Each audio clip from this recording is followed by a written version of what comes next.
let me get to this next topic. Until Wolf come back, there's another topic I want to get to. But why do y'all think that men prefer like other other races of women? We just had this topic on our podcast. That's one of y'all topics. Yeah, we need to hear that from you guys. Wait, what? Black men prefer Just men in general. Do they prefer? What I said was, why is it that black men prefer either white girls or Spanish girls? That was the topic that we. You think we? Prefer? I think that's incorrect. I think so. I think the way that I see it, what they like how women like what they like. I prefer her. No, niggas gonna get they gonna get the. I feel like guys really don't care. Right. So Spanish men don't do that. I feel like Spanish men either tend to go with a white girl or a Spanish girl. No. All right, we're right. That's what we see. So Spanish, when I say they love black girls, they do. Yeah, they do, and that's a fact. Spanish men. I don't see that. Do you guys see that in Providence? Because we don't. Well, that's not standard from where we're from. No, I think they're ashamed to show it at the same time. Yeah, Rhode Island. Yeah, I don't see that. I think it's some shaming and part of it. I don't see them publicly doing it, but I do feel like they are very attracted to black women. Who? I feel like they should Spanish be. Black guys? women are absolutely Me too, beautiful. me They're too. goddesses. I believe the same thing. You're welcome. I mean that. Mm-hmm. So and black men too. We ain't gonna just big up Spanish men like they just know black men love black women too. So like, why is it that we see that we hear about that a thing black men don't want to date black because women. It's easier for the media to paint black men as the this bad guy. the bad guy. Men marry we get black pointed. They say who's stealing out here? Black men. Who's fucking out here? Black men. Who's cheating out here? Black men. It's just everything. Black men marry black women at an 87% rate, but y'all want to focus so much on the other percent. I never knew that. Because y'all probably see one celebrity and y'all see him with a white girl or a Spanish girl, and y'all try to paint that as all black. Most black men in America marry black women. Like, you know what I'm saying? That's beautiful. Wait. So why are most black women single then? That's a different conversation. See, that goes back to our first topic about complying to a man's needs. Well, there's more women than men on the earth, period. I mean, so there's more black women than black men. So, I mean, if you do the math, every black woman can't be in a relationship with a black man. You know what I mean? So my thing is that I feel like we hear a lot that there's a standard that and I'm obviously not black, I'm Portuguese, but you hear it that black men are almost harder on black women in relationships. It seems like they treat them, I don't know, difficult, more I don't know. What's up, study group? Welcome to Black History Student. I'm your host, Black Butterfly. Today we'll be discussing why black men prefer non-black women. Because history has shown that although most black men remain loyal to black women, many believe that having a non-black woman, especially a white woman, is the master of all achievements. Social media has given the impression that black unions are fading and more black men are opting for interracial relationships. Now, while this may seem like reality, it actually isn't, because data shows that most black men marry or prefer black women, and only 24% date or marry outside of their race. Still, it's important to investigate why so many black men take such pride in proclaiming their preference for women of no color, and how it's impacting black familial relationships. Now, before I get into the pathology of these men's desire for whiteness, it's necessary to explore the history of their lust for white women. Interracial relationships between black men and white women have existed since antiquity. According to author J.A. Rogers, black men have been intrigued by white skin since at least the dynastic days in Egypt. In his book, Sex and Race, Negro-Caucasian Mixing in All Ages and All Lands, Volume 1, The Old World, he talks about race mixing during dynastic Egypt. He says that mixing between black and white might have begun even before the 5th dynasty. Flinders Petrie, speaking of the ruling race, says that there is a coarse type of mulatto appearance, and it is certain that there is much Negro blood in the oldest Egyptians. The Negroes were most likely to have mixed with the fair races which bounded to the north. He goes on to add that race mixing went on unrestricted in ancient Egypt until the population became a thoroughly mixed one. Some of the dynasties had a greater percentage of blacks and mulattoes, while others had more of whites. In the harems of the pharaohs were women of all colors and races, and it seemed that white women did not attain the status of the black ones for some time. Although black men have desired white women since their first interactions with white people, during those times, black women represented the essence of womanhood and symbolized purity. It wasn't until the institution of slavery dismantled the African cultural attitudes and ideals of blackness that the initiation of black men's hatred for black women began and their fantasy or even obsession of white women formed. Now, to fully understand how and why the black man's love and respect for white women eventually trumped that of black women, it is vital to be knowledgeable about the historical treatment of black men in the Western world. The psychological impact caused by white people who have maintained power and control over society's perception of blackness plays an integral role in why many black men prefer whiteness. During the colonial era, between the 17th and 18th centuries, America was populated by black slaves, Native Americans fighting for their lands, and unfavorable immigrants from Northern and Western Europe.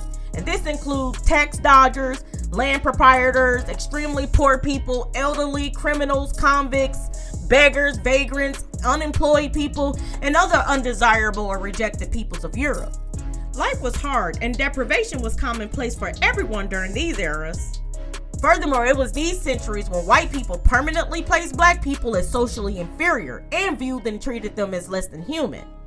According to Walter I. Tratner, in his book From Poor Law to Welfare State, A History of Social Welfare in America, he says that blacks were viewed by most colonists as uncivilized and permanently inferior, children of Satan, not entitled to the same rights as white people. Every indignity that could be committed against men had been perpetrated against black men, including humiliations and beatings, lynching, castration, R-word, and being forced to witness sexual assaults of women and children. After centuries in these conditions, the masses of black men have been essentially sterilized of their manhood and reduced to self-hating and self-loathing invisible individuals. And when I say invisible, I mean in the sense that white society had completely subjugated, marginalized, and disregarded them. In her book, Black Looks, Race and Representation, Bell Hooks explains the black invisibility to mainstream society when she says that since most white people do not have to see black people constantly appearing on billboards, television, movies, in magazines, etc., and they do not need to ever be on guard nor to observe black people to be safe, they can live as though black people are invisible. White people carried the religious and political beliefs from Europe that able-bodied individuals who failed to improve their poor conditions in society deserve to remain in them. Walter Tratner says that powerful religious and economic forces converged to see to it that there would be little sympathy for sturdy beggars. In this case, sturdy beggars were all the non-Aryan and Anglo-Saxon white peoples, Native Americans, and black slaves. From the time of their enslavement through the 20th century, most black men have been conditioned to become self-hating entities that view blackness as a lack of humanity and invisibility to the dominant society. Bell Hooks says, now many black people live in the bush of ghosts and do not know themselves separate from whiteness. Systems of domination, imperialism, colonialism, and racism actively coerce black folks to internalize negative perceptions of blackness, to be self-hating. Many of us succumb to this, yet blacks who imitate whites, adopting their values, speech, habits of being, etc., continue to regard whiteness with suspicion, fear, and even hatred. In terms of black men, this essentially means that they possess a love-hate struggle between fearing and hating whiteness for conquering them, but also desiring the fantasy of it because to them it represents power and status. And white women are thought to be the Christian ideal of perfection and purity, which black men were banned from accessing. These things put together mentally stunts them, allowing white men to reshape their self-hating identity to worship and imitate them. As part of their transformation into white men, most black men acculturate their beliefs, desires, ideals, and behaviors and worship all of their possessions, including white women. But after existing in the white man's patriarchal society for thousands of millenniums, the masses of white women share their beliefs that black men aren't even full human. And this was especially the case during colonialism and segregation. During these periods, as I said before, they resented them for being helpless, able-bodied men that lacked the ability to free themselves. Most white women loathed everything about blackness, and it didn't help that they were inured by white men to believe that all black men were sex-crazed, immoral degenerates out to R-word and harm them. So not only were black men detestable to these women, but they'd also been outlawed from even looking at them. And to make matters worse, white men simultaneously help themselves to black women at will, while preventing black men from freely pursuing their own women. Black men lived in these conditions for centuries, and this resulted in the annihilation of his dignity, pride, and will, essentially his manhood. During enslavement, it was a natural part of society to debase black women in the vilest ways, while black men could do nothing about it. Although multitudes tried, they ended up maimed, killed, or humiliated into submission. Black men were forced to bear witness to physical and sexual atrocities committed against black women and children that permanently broke their will and spirit. Over time, this caused many of them to resent themselves for being unable to protect their people and despise black women for being victims they were unable to defend. There's an author named Rajen Persaud who wrote a book called Why Black Men Love White Women, going beyond sexual politics to the heart of the matter, where he talks about the black man's inability to safeguard his family. Rajen said that there was absolutely no respect for the emotional existence of the black family. Entering slave quarters, the white man will walk past the black man and his children and defile any black female at will. The female could even be a child, and often was. He would also warn the black man that the experience had better be good, and oftentimes the black male would pledge that it would be, as if to provide the R word a sexual guarantee.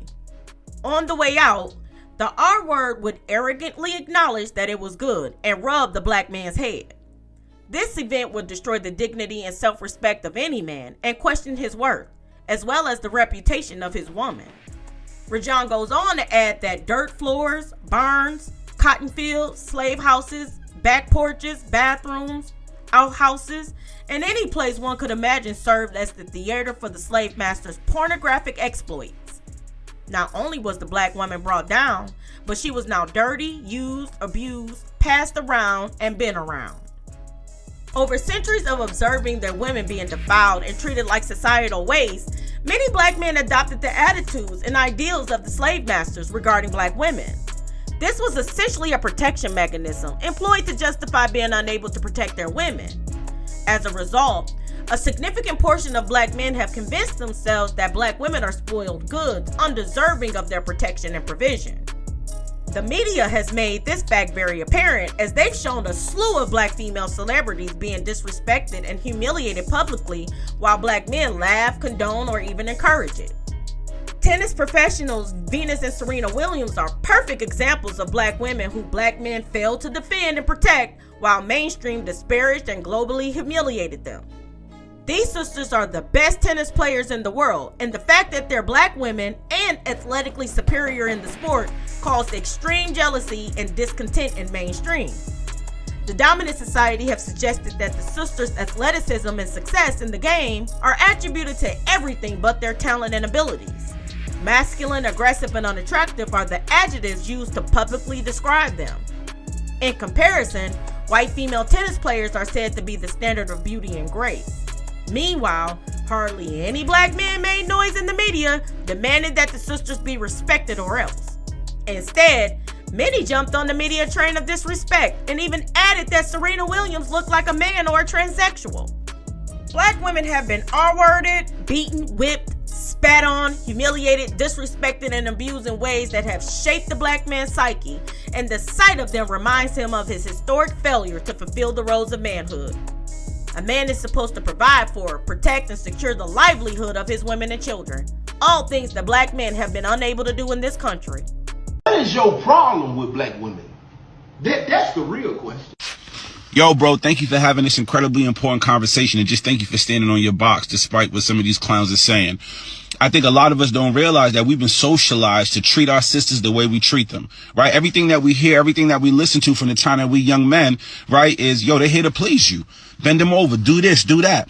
And so because our women are objectified, black women in particular, when they cease to please us, when they cease to exist as something that we can get something from, take something from, they become an itch, this, that, and they're easily discarded because we never regarded them as full human beings in the first place.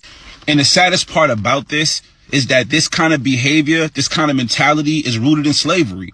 When they took our women, abused our women, raped our women, and literally objectified black women as those who we can get sexual pleasure from or get children from that we may or may not claim. That's what the slave master did. So when we talk about the behavior of black men and how little regard, how little respect we have for sisters, when we actually identify where that behavior is rooted at, it should terrify us. You talking about flee? We should flee from that, because all we replicating, all we duplicating over and over again is what the slave master did to our families and did to our women. Author Rajen Persaud says that the history and circumstance that has soiled the black woman's image has continued to direct the black man's mind away from her, away from that desperate sight, and towards that which he has yearned to be recognized by, the white woman. His goal is to be loved and accepted by those he was designed to worship in order for his dignity to triumph. He adds that he sees himself as a historic failure, failing to provide for his family, protect his woman, and secure a livelihood. Additionally, he finds it difficult to connect as the symbol of his systemic failure. By giving birth to him in bondage, she represents the synthesis for his circumstance.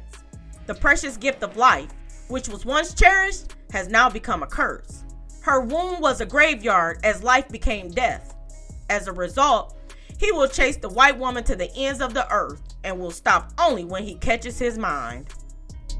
At the same time that black men were subconsciously separating themselves from black women, many were obsessing over whiteness. They mentally cemented black women as being irreparably soiled and were trained to view white women as the perfect representation of womanhood. She was all the things a woman should be: pure, clean, and an exemplification of social achievement. The problem was that she was legally prohibited from him. The black man could be crucified if caught even looking at white women, and many were. Rajen Persaud said that on the other side, the white woman was held up as the pure Christian ideal example of womanhood. And, more important, she was completely off limits to the black man. If the eyes of a black man were to land on a white woman, it could mean death. Black men were dehumanized through whipping, hanging, castration, decapitation, burning, drowning, dismembering, and various other forms of atrocious human behavior simply to right the wrongs of a casual glance. But the more white men banned black men from accessing white women, the more curious black men became about them. What was it about these women that made them forbidden fruit? Why did white men enforce such severe punishments to protect her? Why was she God's treasure over all women on earth? This curiosity to some extent morphed into an obsession in many black men. Consequently, they grew a strong desire to acquire white women for two reasons. One, they wanted to defile her worse than the white man had done to black women. And two, they wanted to experience purity in all of its glory that could only be provided by her. Rajen Persaud says that this environment helped to greatly increase any interest the black man may have had in the white woman. Just being denied the ability to even look at someone would create an interest. And over the years, an obsession would develop, a phenomenon that is still evident in many black men. Additionally, the white man's relationship with the black woman and his protection of white women created an appetite of vengeful lust within many black men, as well as a deep interest by the white woman. By the time slavery was abolished, black women being the nemesis and the ideal of acquiring white women representing ultimate social achievement had already begun in the subconsciousness of many black men. But it was information disseminated by propaganda instruments such as schools, religious institutions, textbooks, newspapers, magazines, television, films, videos, games, radio, billboards, music, poetry, essays, novels, etc. that cemented black women as undesirable and white women as the symbol of power. Propaganda created images of whiteness, especially white women, designed to shape the perspectives in black men, training them to prefer white women over black women. Rajen Persaud says that propaganda is probably the most powerful reason a black man will turn to a white woman. And the media propagandists have shaped his perspective and bent his emotional twig, which will keep his form forever. His actions will, more often than not, mirror the perspective of that which he has been trained to lean toward. The media is the most powerful instrument used to indoctrinate societal beliefs and actions. This power has been used to annihilate blackness in all human activities, especially social relationships. Rajen Persaud adds that the media is the most powerful and prolific instrument of propaganda used to destroy the black race's intellectual, social, political, human, and sexual integrity. It shattered the self-worth and crippled their capacity to love and respect one another. It sent black men, women, and children on mental journeys away from one another and served as a throttle to accelerate the black man's psychosexual excursion toward the white woman. Although the slave masters' perverted and debasing ideals of black women have been transferred to black men, Hollywood films mentally solidified them. Most black men possessed no desire for black women and promoted myths about them that exist today, including being masculine and aggressive. But white women are held as fit, feminine, friendly, cooperative, and submissive, which is said to represent the essence of womanhood. Rajen Persaud says that early American movies had white women in their most pristine and perfect state, while her black counterpart was fat, greasy, Jemima-looking, sexless beings. Images of black women wearing nappy pigtails, shabby work clothes, or maid uniforms that created an image of inferiority. It often appeared that grease, rather than powder, was used as makeup for black women. He goes on to add that Hollywood greatly participated in scripting the continued separation of the races, but its subtext also served to separate black folks from one another. The residual effect was the unexpected desire the black man developed for the white woman. Films reinforced stereotypes that helped to massacre a people's social, political, and human integrity. And as the black race's humanity declined, the black man's desire for the white woman intensified exponentially. Because black men would be crucified for pursuing white women, initially they settled for light-skinned black women. The more accomplished the man, the lighter the woman would usually be. But having a light-skinned woman wasn't enough to calcify being a man. Black men couldn't protect anyone, not even themselves, and most were incapable of providing for their women and children. And to make matters worse, they lacked genuine status and social honor because they were banned from white women.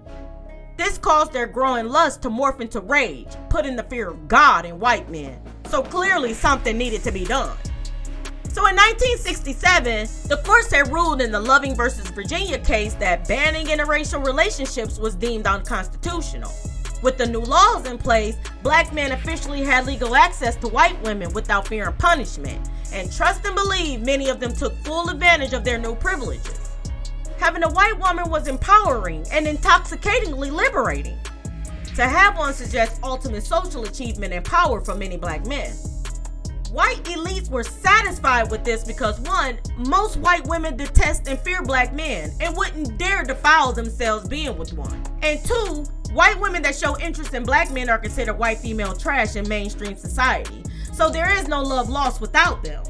Consequently, with the white men granting them the ability to pursue their women, 7 types of black men that prefer non-black women had manifested. And this includes the self-haters, the status builders, the undesirables, those with bad experiences, those with no racial pride, those that lack access to black women, and those that were raised by non-black women. Alright, study group, before I go on, please take a few seconds to like the video, subscribe to the channel, and hit the notification bell to know when new videos are released or when I go live.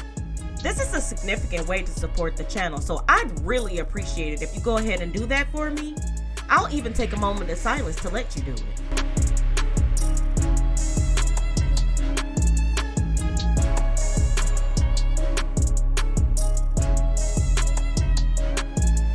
Okay, thank you, study group. I really appreciate your support. I really do. Now let's continue. Okay, so let's talk about the self-haters. Many black men that hate themselves put much value on whiteness because 1, white people have conditioned them to. 2, white men possess power and control over the entire world. And 3, they deem whiteness as success and status. Everything about blackness is thought to epitomize inhumanity, ugliness, and darkness, and therefore black men internalize these ideals and reject themselves for being black. One way they accomplish this is by procreating with white women to erase their blackness through their offspring. These men parade their white women around, imitating the white man while flaunting their biracial children that possess little to no black physical features. These types of men have no qualms with publicly persecuting blackness, especially in front of a white audience. They aim to convince white people that they are human, unlike the other blacks, and therefore deserve access to the mantle of manhood. They denounce everything about blackness and take on racist and stereotypical attitudes about black people. Many of these men have been abused by their black mothers or by black women that may have raised them. These types of women tended to refer to blackness as ugly and repulsive. Several black men brought up by abusive black women tell the stories of hearing, "You worthless black bastard, you ugly black piece of shit, I'll beat your black ass ain't gonna never be shit," etc. Former football player Tiki Barber is known for his preference of white women and has made comments about why he doesn't date black women, allegedly stating that, "I won't date any woman that reminds me of my mother." The darker the skin, the more abuse the man received both by loved ones and peers. Young black girls gave more attention to the light-skinned black boys, mocking the dark boys, treating them essentially as inferior. Indoctrinated by marginalized messages from their family, community, and society as a whole, black men grow to detest blackness at a very young age. Rajen Persaud says that when one has been marginalized, dehumanized, criminalized, and ostracized, one is starved of the basic social nourishment needed to exist in a society. It leaves the individual unrecognized, unaccomplished, and unnecessary. Power and control are oftentimes the sensible nourishment that would appease this hunger, and if that power isn't attainable, a substitute becomes an option. Instead of real power, false power is the only viable alternative. Professor Crawford says, "Power gives meaning and form to virtually every relationship in the Western cultural context. These facts are even more pressing among Africans in a society that teaches them to view themselves as powerless power seekers." One of the most significant ways a black man can achieve a false sense of power is through the imitation of the white character or by a romantic relationship with the white woman. To self-hating black men, achieving such an accomplishment gives them value, status, and envy from other black men. They're no longer invisible in society with the white woman on their arm, and this superficially compensates for the internal detestation they possess of blackness. These type of black men highly appreciate the stares and glares they get from black women and other men of no color when they're displaying their white prize. This puts a pep in their step because they were able to accomplish something their ancestors had only dreamt of. Furthermore, the high fives and praises of "you made it" they receive from other black men for having a white woman makes wearing black skin more bearable, for without it, the white woman would be insignificant.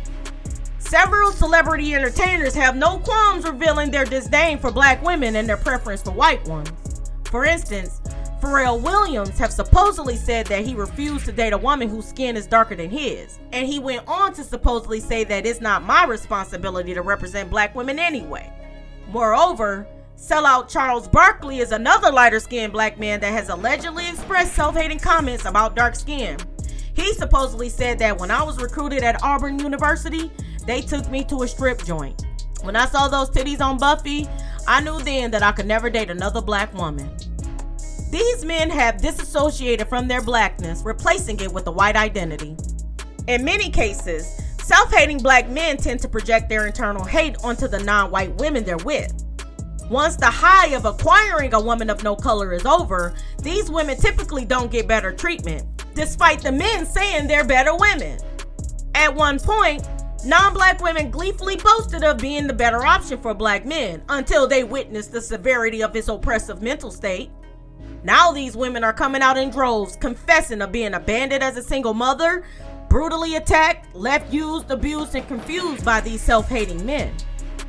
Black men are misogynistic and treat women and their women, but just women as a whole, the same way that white men do. And as we know, the patriarchy was originated by white supremacy and white men. Of course, it started during slavery, which is what I find ironic, because during slavery, well, black men, you were treated as less than human to these white men who are on these podcasts preaching this misogynistic ideologies that they invented. So basically, all these white men that are on these podcasts speaking for men and spreading this misogynistic ideologies, they see you as also less than human, black man. They see you just as marginalized and less than human the same way they see women. So why the fuck are you trying to be at a party that you were not invited to. See, you feel because you are a man, you have some sort of privilege or power or sense of inclusion in this male supremacy patriarchy. Behind your back, these men are laughing at you and they don't respect you. No matter how much money you get, as we've seen by Kanye, you're still an N-word in a coupe, as he said, when it all falls down. You're still black. They want to unalive you. They want to enslave you. They want to emasculate you. They're jealous of you. But you get involved in misogyny and the oppression of women and the abuse of women and the, oppression Olympics and misogyny Olympics because you want to have a false sense of power and inclusion after being oppressed. And you would think it would be the other way around, that as a black man who is also just as marginalized as women are in society by these men, that you would have some sort of more empathy and compassion for women than other men. You would think black men would have more empathy and compassion for women than almost any other group of men because of the oppression and trauma that black men have endured as being a marginalized group. But you just want to be a part of this patriarchy and this false sense of inclusion and this false sense of power and this little bit of power that you get that boosts your ego by oppressing women and being able to have power over women's lives. And it's funny, you're just a pawn in their game for them to execute this ideology and really put it out there. You guys are just bodies, soldiers, and votes that they need. They're manipulating you. You're literally following white supremacist values disguised as misogyny and pro-men, and you don't even realize you're like Cheddar Bob and 8 Mile shooting yourself in the foot. These same men that you idolize and watch and get these ideologies from don't see you as a human. They see you as 3/4 of a human. They were the same ones who gaslighted black people into doing slavery by saying, oh, a black man is worth 10 Native Americans, which was just gaslighting to extort black men to work harder and treat them like shit. Why are you misogynistic? You know, it's funny, they would like you to believe I'm their preference, but that's just triangulation. See, my baby father used to do the same thing to me. He'd be like, oh, I prefer Spanish women. I prefer black women. They do the same thing to all of us. So when they get around you, it's, oh, I love them white girls. They're going to do it to any group they're around. They're going to compare you to another woman to triangulate you and make you feel bad. That's just manipulation. We are not their preference. We're just a trophy that they say, hey, I got a white girl. But they just abuse us and mistreat us and don't take us seriously. We're just sex objects and we're just there to flaunt around and maybe get ahead. And then they think white women have money so they can try to use them for their money and status and shit like that. And to be more accepted around white men. But yeah, no, they do the same thing to me. Like when my ex would abuse me in public and I'd be asking for help, he would go up to the black woman and be like, no, she's a white girl trying to lie on me and get me arrested. I ain't do nothing. You know these white women, you can't trust them. She's trying to take a black man down. And black women will fall for that too. But he will switch sides. Anytime it was convenient, 1 minute it's, I love Spanish women. 1 minute, I love white women. The next minute, I hate white women. 1 minute, this is what I get for getting with a white woman. I should have never got with a white woman. Then they turn on you and they recruit a bunch of flying monkeys who are going to support the narrative and be so quick to comfort him like, yes, baby. You know you shouldn't have got with them white women. Come here, abusive, narcissistic, psychopathic man. You know you're better with me than a white woman. You know I can treat your narcissistic, abusive ass way better than that white woman could. It's all manipulation. Trust me, we are not their preference. Plenty of black men told me, oh, I thought white women smelled like bologna and y'all look like raw chicken, and basically are disgusted to even mess with a white woman, make fun of each other for dealing with a white woman, and make it seem like it's literally the scum of the earth thing to do. It's just novelty. So don't believe the triangulation. It's all manipulation that they just say to make every bitch feel inferior to each other, when in reality they're the ones that feel inferior inside. They just have to put women down to make themselves feel high up. Race is actually an illusion. Racism was created the same way the gender system was created, to create oppression and a power dynamic and a hierarchy. That's what it is. My ex tried to get with her, and her ex tried to get with me. That shit don't fucking matter, bro. This is true. This shit don't matter, bro. Their preference is pussy. Now let's talk about the status builders. So to many black men, especially those in the white spotlight, such as entertainers, acquiring white women represents advancement in class and status.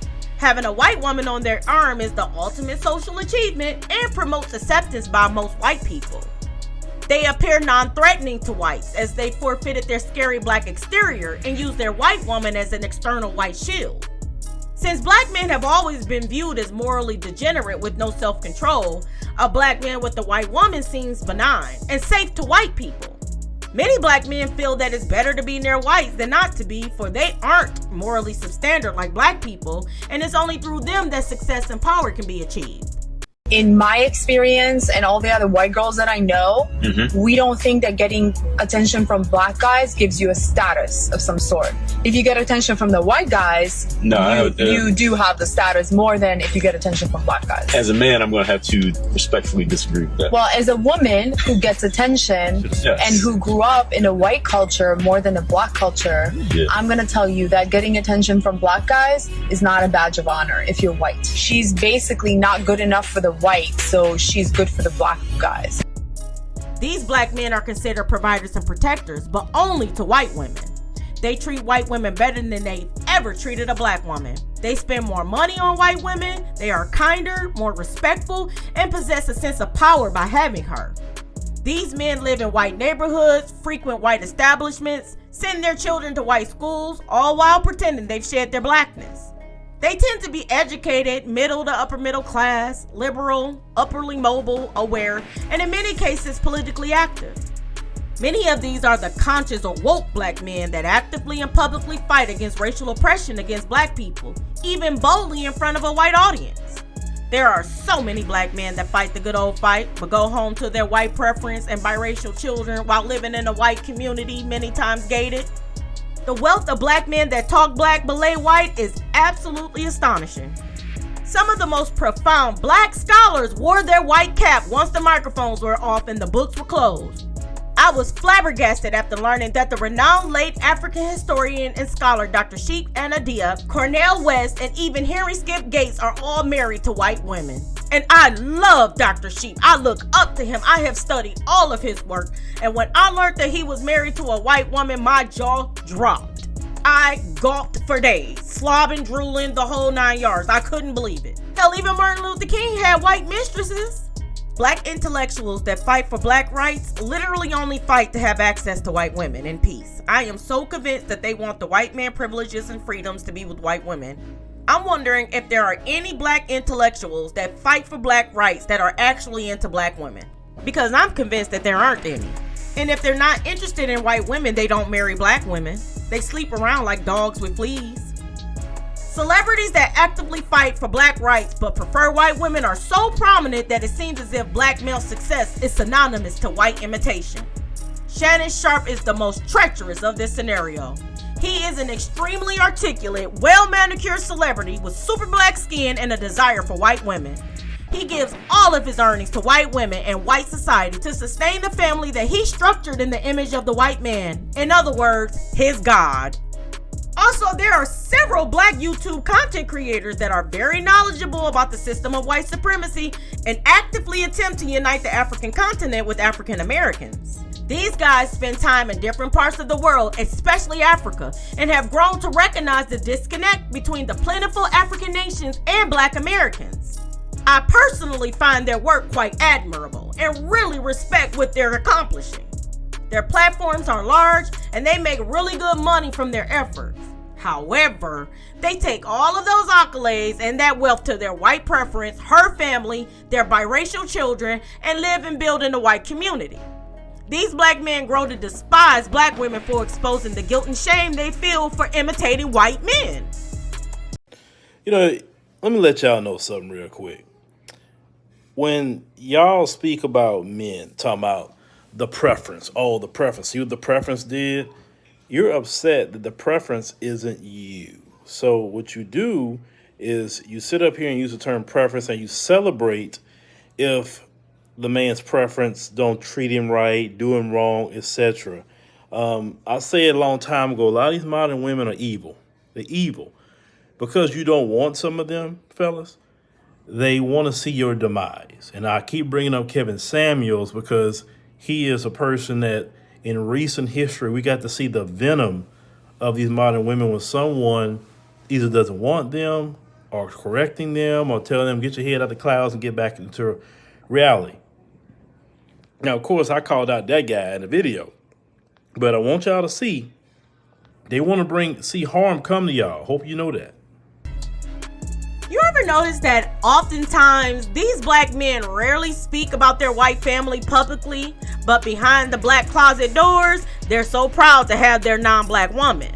They accept everything that comes with having those women, even to their own detriment. And it doesn't matter that she or her racial group rejects blackness, because these men will ignore the racism or justify the disrespect by being delusional, convincing themselves that those beliefs don't necessarily apply to them. Ultimately, they even adopt the white man's attitude, using the same language to justify their relationship and racist beliefs. I have a clip of a white woman from TikTok who perfectly describes the indoctrinated and colonized mindset of these black men. Let's take a look at this clip. What I saw in my comment section over the last 4 days now, because I'm almost at 2,000 comments, is that black men speak like the white women they're with now in America. And I'm going to be real honest, I didn't realize so many black men were only dating white women or non-black women, but I'm not going to go into that in this video either. But there are thousands of you still. I thought that was like a 90s trend. It was done in like 2001. Here we are. And now you're talking like them. Disenfranchised. And what I see, because I grew up in an incredibly racist conditioning like all the white people in America, regardless of if they admit it or not, is that, see, when they were in college and they were fun and everything was having just a party, it was cool to be in that interracial relationship where you were still a black man, your own identity, your own person, your own being. But now y'all have been married 10 years and y'all got 3 kids and y'all live in the suburbs in that gated community, and that whole white world, as long as they accept you, she's going to be happy. So you can be a black man, but not that kind of black man. You can be the black man that white people feel is acceptable and will allow them around their, groups and social events and the PTO. And all of the people commenting in my comment section are predominantly upper middle class. So when I go to their Facebook pages and I see that they live these upper middle class lives, I'm really understanding that it's a whitewashing of identity. And it doesn't happen overnight. If you look at anything when it comes to social construct, it does take 3 generations to actually make something truly happen. It's almost as if white supremacy knew that a whole bunch of rich white girls were going to have a mandingo fetish. So they decided to perpetuate the idea that we'll get black men in their clutches. And then eventually, over time and generations, the children will not only be lighter, but all that blackness will just be washed away unless it's appropriate and acceptable in the white world we've pulled them into with our clutches. I'm not going to debate anybody about this subject. What I said was what I said. What I would love to see is people thinking and changing their mindsets about the social construct of interracial relationships. Because until any of y'all deconstruct, decolonize, and learn new patterns of behavior that are not conditioned in Jim Crow, you're just repeating cycles. I don't care how many biracial children you have and say love sees no color. Because we're all conditioned in this society. It's just a big fucking science experiment. So keep on keeping on, hating on me and growing all my platforms. Thank you very much. And I'm going to continue to talk about the things that I know we need to talk about in this society that I am conditioned and brought up in as well. Oh, and FYI, rarely ever dated white men married to 2 men that aren't even American and have 3 biracial children. But I don't feel the need to weaponize my personal relationships and tell you how good my interracial relationships are or were in order to talk about the truth of what really is going on in this society in a bigger picture. It's called critical thinking. Happy dating. Now, to be fair, many times these types of black men do a lot to give back to the black community. I mean, they employ black people and donate to black causes. But the fact remains they are aware and conscious enough to recognize that the main issue with the black community is the breakdown of the black family structure. Moreover, they know that this failure is attributed to the system of white supremacy, which comprises the entire global white collective's control over all the world's human activities, including economic, education, entertainment, labor law, politics, religion, sex, and war. The white powers maintain dominance and control over the entire global black collective. Therefore, if a black man is building the white man's empire with their imitated white existence, how is that helping the black plight? Daniel Patrick Moynihan wrote a letter to the White House back in 1965 specifically to convince the president to help the black men build black families. He recognized that black people function civilly and healthy when there's a strong family foundation based on African principles. In the letter, Moynihan said that it has to be said that there is a considerable body of evidence to support the conclusion that the Negro social structure, in particular the Negro family, battered and harassed by discrimination, injustice, and uprooting, is in the deepest trouble. While many young Negroes are moving ahead in unprecedented levels of achievement, many more are falling further and further behind. It is more difficult, however, for whites to perceive the effect that 3 centuries of exploitation have had on the fabric of Negro society itself. Here, the consequences of the historic injustices done to Negro Americans are silent and hidden from view. However, there is considerable evidence that the Negro community is in fact dividing between a stable middle class group that is steadily growing stronger and more successful and an increasingly disorganized and disadvantaged lower class group. Now, after the Moynihan report was published, the government ensured that education and employment opportunities would be made available to black men. The goal was for these men to marry black women and provide for their black children. In other words, to build the black family. This granted many black men higher education and jobs that paid substantially well, advancing countless black men that may have been poor to middle class or even affluent status. But what these men didn't do with their success was build black families. Most of them took their new white achievements and status to white communities to imitate white men. And guess where this left black women? Yup, in the ghetto with the children the men abandoned to fend for themselves. What's interesting is, during the eras of thriving ancient African kingdoms, African men would go off to various European countries for education. Prior to their departure, the elders would inform them that you are to go for education and to bring it back home for your people. You are not to go for a wife. If you find a wife, do not come back.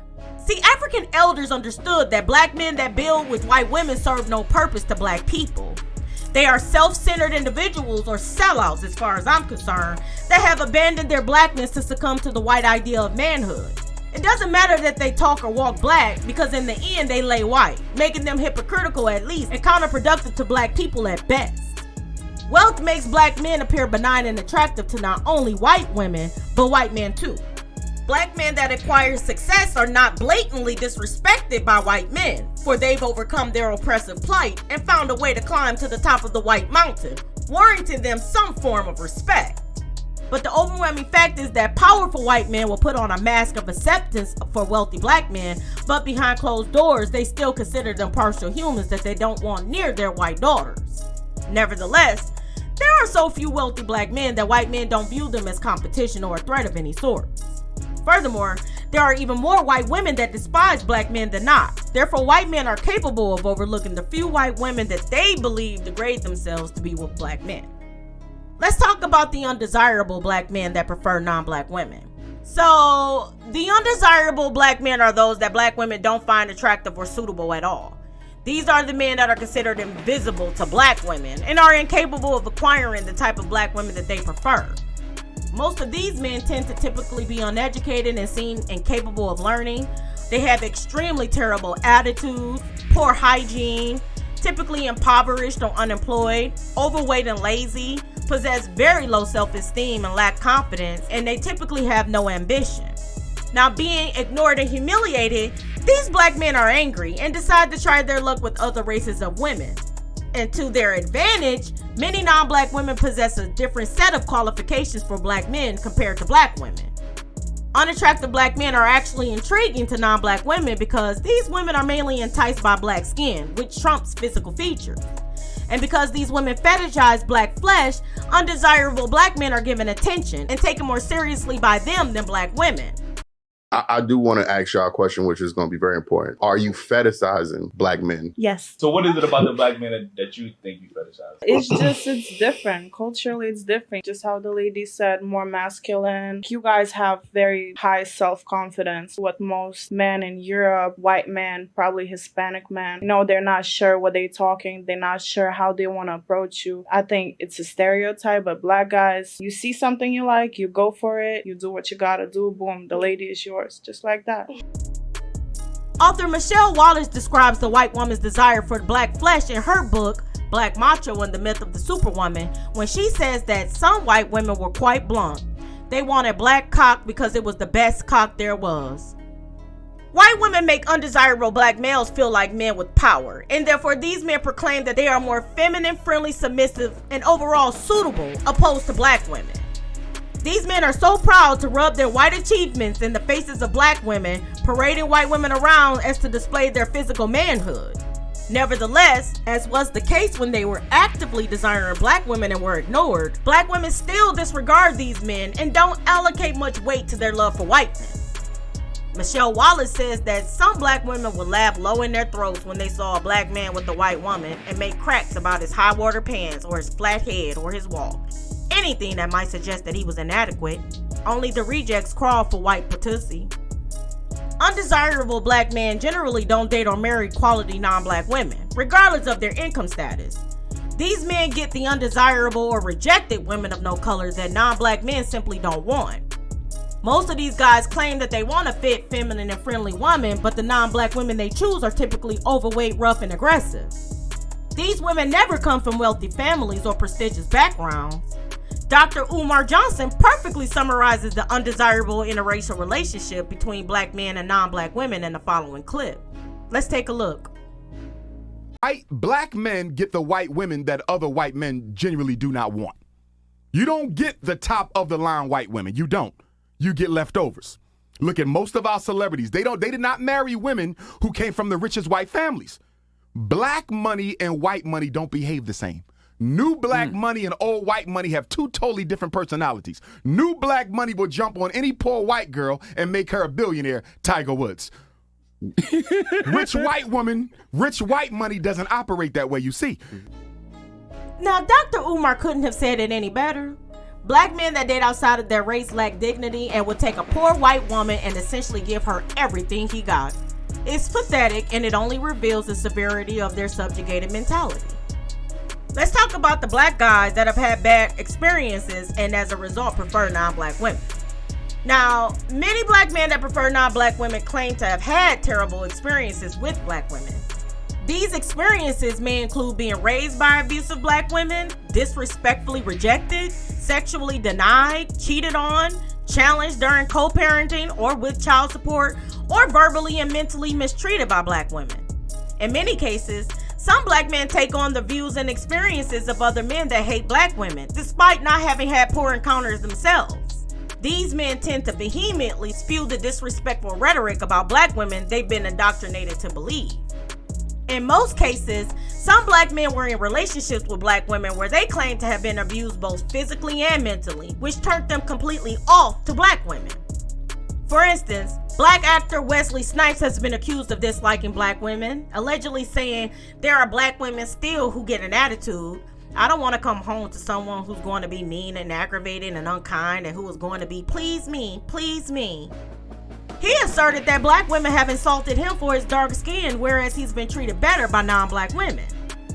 Just like Snipes, a significant portion of black men have also been bullied in their adolescence for being physically unappealing by both black girls and boys. This causes them to grow up resenting black people altogether and end up assimilating into white culture and imitating white men.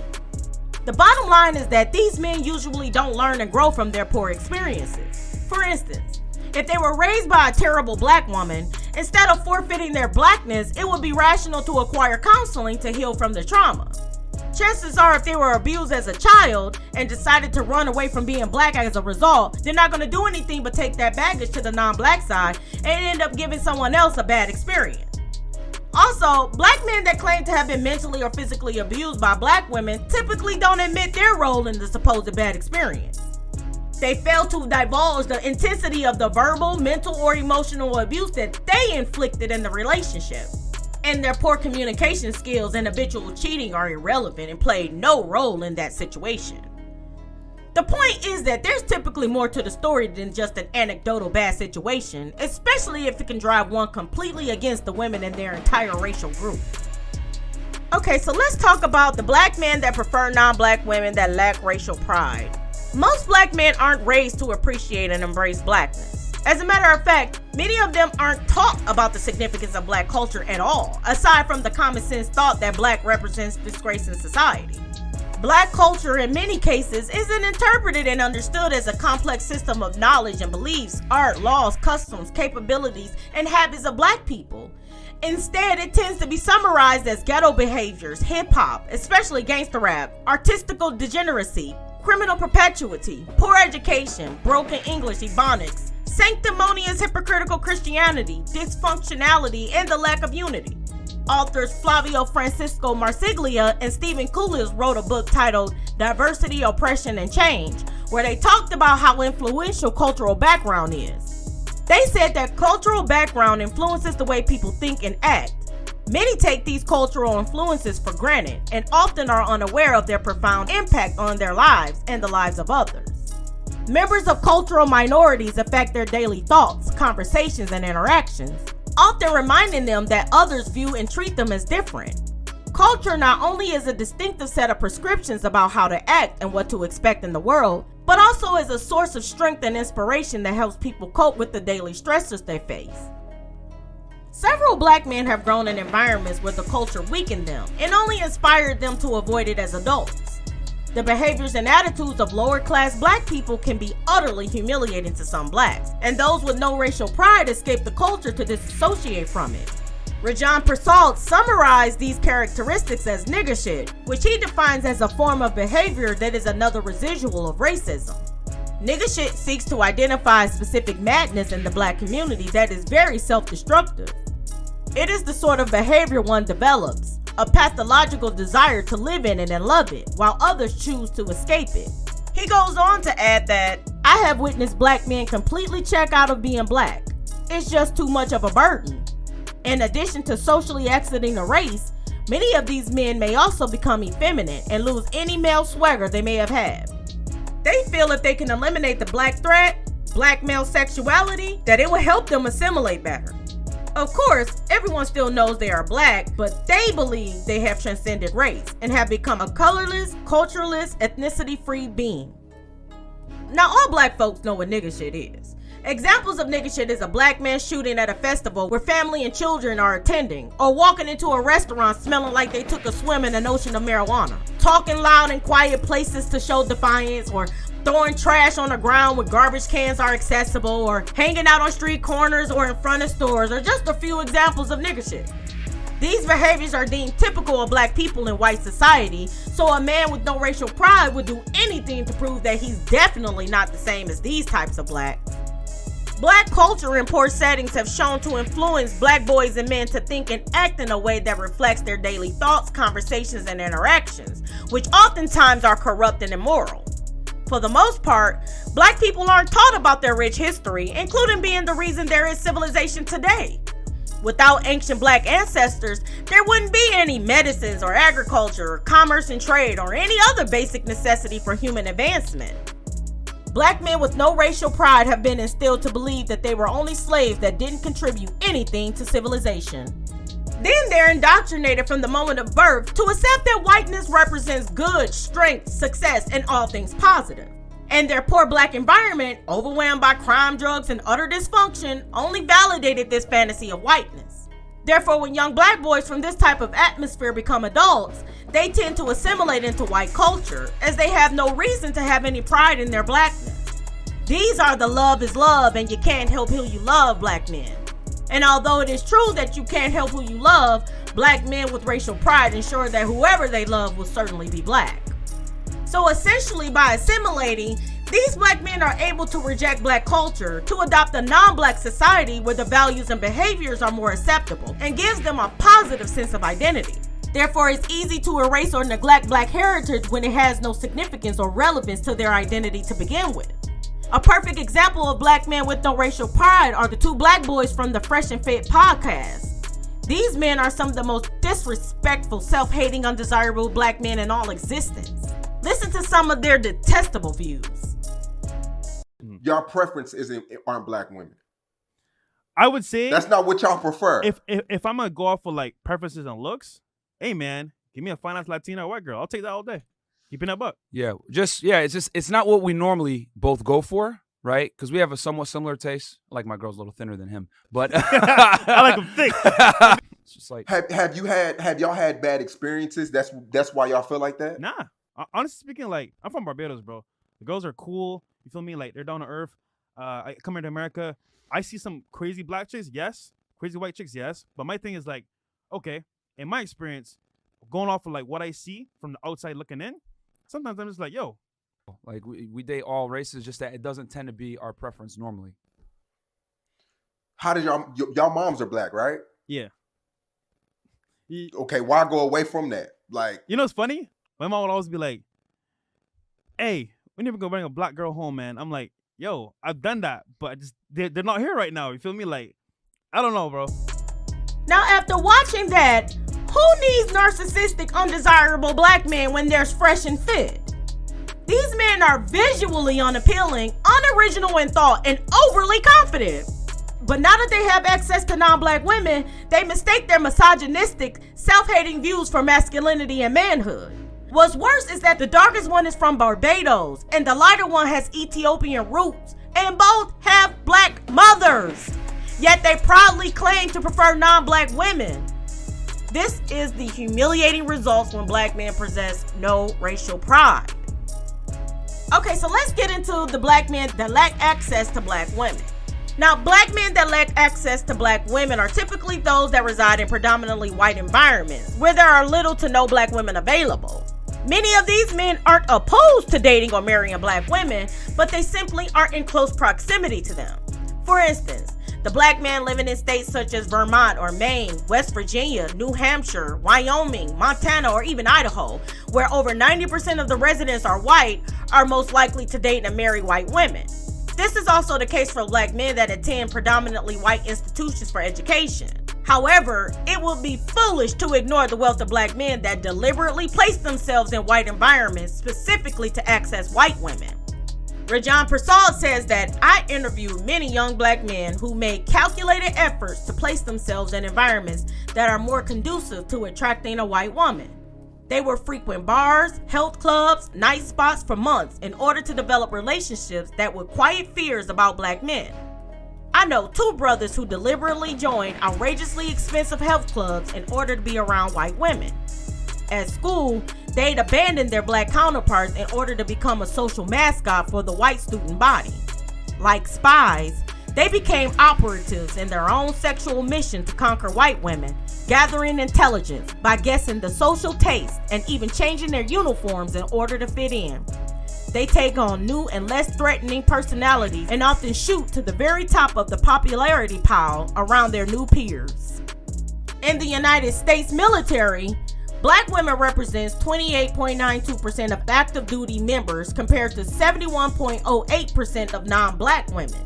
Consequently, many black men in the military are exposed to more non-black women than not, and this is one reason why most of them aren't married to black women. Moreover, there are a significant portion of black militants that claim that black women in the military are disinterested in them, forcing them to pursue non-black women. This is especially the case if men live overseas in countries with minimal black women. There are several black men that live in Japan, Thailand, or even Germany, where the black female population is minuscule. Finally, let's talk about the black men that prefer non-black women that were raised by non-black women. Now, some black men that prefer non-black women in numerous cases are biracial and have been raised by their non-black mothers.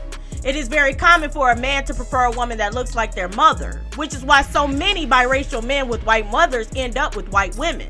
In most cases, These men aren't taught to respect and appreciate blackness and see no reason to build black-specific families. They tend to gravitate to women in their environment, which is typically a non-black area. Also, adopted black boys raised by non-black families are likely to date and marry non-black women. These men tend to view the world through the lens of the non-black family that raised them and possess a distorted, colorblind perception of the world. In this sense, black is just a meaningless color that serves no purpose to preserve, and therefore bleeding out the blackness by interracial procreation isn't a big concern.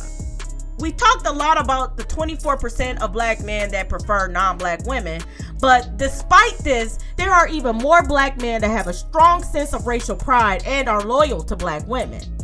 Now, I have a clip of 3 black men that express their appreciation of black women and blackness, which aligns with the attitude of majority of good black men. And I have to stress good black men because obviously this isn't the case. Even black men that prefer black women don't necessarily possess a strong sense of racial pride. So I have to emphasize good black men. Now, these men claim they don't care for interracial relationships because of their love and loyalty to black women. Let's take a listen to what they had to say. The very first question is, why was it so important to only date black women? For me, I love myself. And so, you know, I had just come to the conclusion one day, just, you know, when you think about the society as a whole, you know, when you love yourself, you know, you want to be with someone that mirrors yourself. You understand what I'm saying? And you want your children to reflect you, you know, and not just internally or culturally and psychologically, but even physically. You know, I love the way I look, you know, when I look in the mirror, you know, and so for me to have seeds that look like me, you know, I should be with a woman that looks like me, you know, and I actually love it. It's not like, you know, it's not just principle, but it's also something that, you know, means a lot to me. That, you know, so for me, that's why it was important for me to be with a black woman. But on top of that, my mother gave me a good example of what a black woman is, you know? And so, you know, recognizing that example, you know, I'm not tainted with any, you know, crazy ideas of what black women are. You understand what I'm saying? Like, you know, I see how certain ideas can be pushed, and then, you know, I can compare that with my mom and say, you know, it doesn't really, doesn't match up. So, you know, really my mom is like, you know, the best example of black womanhood I've ever seen. And so, you know, I base my decisions on that. I like that, because a lot of people, a lot of black people specifically, have issues, mommy issues. And I've actually heard that, I might be moving ahead of it, but I've actually heard black men say that it's one of the reasons why they don't want to date black women anymore, because of what they've seen their mom do, or how she acted and how she portrayed. So that's really good. That's very interesting and really good to hear. Okay. Any one of you want to answer? Yeah. You know, it is a form of like self-realization. You know what I'm saying? You kind of realize that, you know, black women are ultimate other half. Like it's like just the other half of what you are. You know what I'm saying? Like, and then just everything else. It's just even like the social connections we have, just the way black women look. You know what I mean? Like they really compliment us. You know what I mean? If you really think about it, like, you know, just the essence of black women, the way, like, you know, there's a certain energy that they give off, you know what I mean, that you're not going to get from nobody else. Like, nothing is like a black woman, like, period. You know what I mean? So, you know, whatever issues that I have went through, you know, it's just never going to really affect it to the point where I'm like, oh, no black woman, that's ridiculous. And to me, you know what I mean? Because, you know, you may have some bad experiences, but ultimately your best experiences are going to be what, you know what I mean, the other half of yourself. You know, it's the female half of us. You know what I mean? So, yeah, it's just all that, just like the social and then the dynamic and the, you know, just black women just look. It's the epitome of beauty. You know what I mean? And you know, so that's you know, that's pretty much my aspect on it. You know? Okay. For me personally, it had a lot to do with a couple of things. For one, what he said, loving yourself. Just put yourself in a position where you're in a relationship with somebody else. They can never fully relate to everything that you deal with. Okay. You know what I mean? When you go out there and let's use the typical, the police pulls you over. or they can't feel the same way you feel because these things are not common with them. You understand? Like so there was that aspect, and then I have people in my family that are mixed, and there's always this identity crisis thing going on. They don't know exactly where they fit or where they belong, and like for instance, I have cousins that are half Mexican, half black, and they're darker. So their Mexican family is looking at them like you're only black. So they have to deal with all of these different things. I never wanted to raise my children with these type of issues on top of the issues that we already deal with. Right. So there's that aspect, and then to be honest with you, I'm with him on the black women are the epitome of they are what beauty is to me. So all right. Well, that's. Now, the 3 men in the video said that they prefer black women because they love their black mothers, black women are the most beautiful, and black women represent the other half and understand their struggles as black men. Furthermore, these men don't want biracial children because they said that they want children that look like them and they don't want to risk children with identity issues. Finally, the men said they prefer to build a family that represents their black heritage. These men, in my opinion, epitomizes the attitudes of most quality black men, but it still doesn't negate the fact that there's a significant portion that beg to differ. And most of these men hate blackness for one reason or another, or they simply don't have access to black women. Now, self-hating black men have internalized the animosity that has been expressed by whites since the colonial era, when it was common for them to be viewed as part human. The negative ideals of black women were transferred from the slave master to the slaves, and now their descendants carry on those same horrific principles. Black women are cemented as defiled undesirables, undeserving of provisions and protection from black men that couldn't offer them anyways. After interracial relationships became legal, black men sought after the opportunity to become men and have status by acquiring white women. Others became men once white women said they were by acknowledging their existence, finally rendering them visible. The black men that allow their individual poor experiences with black women to push them into the arms of whiteness are insecure, weak, and lack racial pride. Regardless of their personal experiences, it should be recognized that their poor choice of black women is not indicative of the black female group collectively. Undesirable black men should evaluate themselves to understand what makes them unattractive. There are life coaches that teach men how to build their confidence and change their views to attract their preferred black woman. Using black women as a scapegoat to justify their rampant failures will not change the black man's position as prisoner of war. Furthermore, maintaining the delusion of freedom by having a white woman also won't change it. If black men want respect from the black female collective, they must stand up and free them from enslavement. Because see, look, slavery is still ongoing, but it's been modified and reshaped for modern society. This is why black people only represent 13.7% of the US population, but make up over 40% of the inmate citizenship. Moreover, modern slavery also explains why the masses of black people live in slums or obtain substandard slave education, contract the most diseases, experience the highest infant mortality rate, and etc. Black people are the forgotten ones in society, and black men are the targets for destruction, and black women and children are the most vulnerable. Nevertheless, until black men recognize how being subjugated for centuries has conquered their souls and misdirected their loyalties to their colonizers, they will always be mentally stunted, experience rampant failure, and possess false priorities. Understanding the historic atrocities of slavery and its psychological impact on the black man's subconscious would allow them to gain confidence, racial pride, and recognize that their blackness represents strength that's meant solely to build the black family structure. Okay guys, so go ahead and leave some comments below. Do you agree with my commentary? Why do you believe so many black men prefer non-black women? Do you think that their lust for non-black women is a psychological issue? Or do you even care? Why do you think so many men that talk black actually lay white? Leave some comments below. I really want to know your thoughts on this. Also, if you have any topics that you'd like for me to cover, please send them to blackhistorystudent@gmail.com.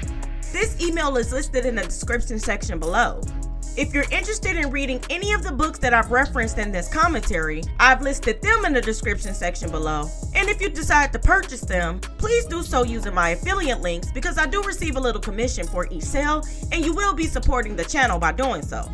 If you'd like to read the article on this topic, please click on the link in the description section or visit blackhistorystudent.com. Finally, if you haven't done so already, like the video. If you're new, subscribe to the channel, and if you love the video, share it. Until next time, bye study group!